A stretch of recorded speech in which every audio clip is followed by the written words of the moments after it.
Hello po mga Yukapuso, Yukapanalig, Yukapatiran, Yukapananampalataya, Yukabroadcast.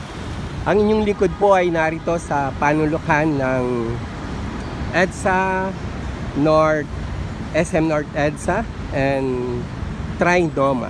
Kita nyo po itong footbridge na to. Ito po.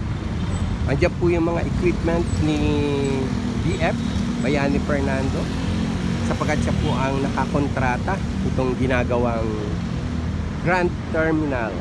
Ayan po nakikita nyo sa poste ay Grand Terminal po yan na magkokonekta sa 4 na istasyon. Ito po yung LRT1 na ngayon po ay ang stop ng terminal ay nasa Muñoz, Roosevelt up to Baclaran area. At dito naman po sa kaliwa, sa bandang unahan po doon ay MRT3 from Pasay to Trinoma para po ng SM North EDSA. Ang SM North EDSA po ay nagbabagong kulay na sapagkat Burmans na. Makikita po natin ang napakagandang mga putitap ng mga Christmas lights. At ito po yung tinatawag na Sky Dome ng SM. Kulay bugaw na po. At ando po yung extended na building ng SM. Maraming building po yan. 3 building po yan. Parking, park-in. Yan po. Another building, yung AXL. Another building. Extension po yan ng SM North EDSA.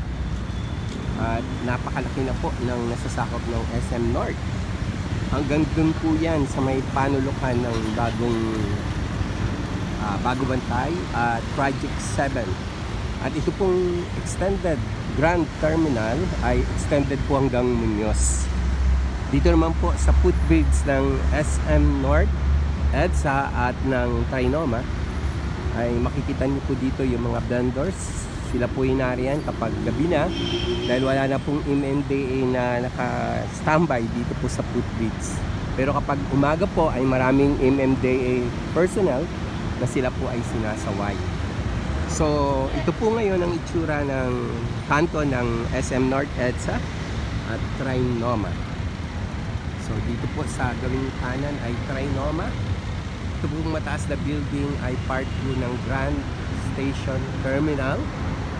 Nako-connecta naman po sa MRT7. So, yung MRT7 po yan ay SM North EDSA and Trinoma going to SM Tungpo. At dun po sa left side ay naroon naman po yung subway station na ginagawa po. So, itong Grand Central Terminal, kaya po ito tinawag na Grand dahil ito po ay magkokonekta sa 4 na train. MRT7, MRT3, Subway Station, and LRT1. So yan po ang aking update dito po sa ating UCAP TATND. For the meantime po, tignan nyo po at ipalo nyo po ang TATND page na makikita nyo po sa ating sa ating FB, no? Bahagi po ng aking agenda ay to make ang update sa mga pangyayari po sa ating pong bansa, because we are praying for our nation. At ganun din po, we are praying for our city, declaring that Quezon City is not just a city of the star, but Quezon City is city for the Lord Jesus Christ. We decree and we declared that this city will turn to be the city of the true morning star, no other than the Lord Jesus Christ. So napakalaki na po ng pagbabago. Dati po nung ako po'y bata, kung SM North ay damuhan. Tinatakbuhan lang po namin ito sapagkat wala po dito ay kung kami nakatira sa Royal. Ilang kilometro lamang po ang layo mula dito. At nandiyan po yung school, San Francisco del Monte o Don Mariano High School, na pinagtapusan po nung tatlo kong anak na lalaki, si Mark, si JM at si PJ. Diyan po sila nagtapos. At nariyan din po ang Quezon City Science School at nariyan din po ang DepEd Quezon City. So napakalawak po yan. At narito po yung Emerson, part pa rin po yan ng SMDC, at dyan po yung Save More. At nariyan po isang Aksha Hotel. No, nariyan po yung Aksha Hotel, nakikita nyo po. At ito naman po yung Catholic Station ng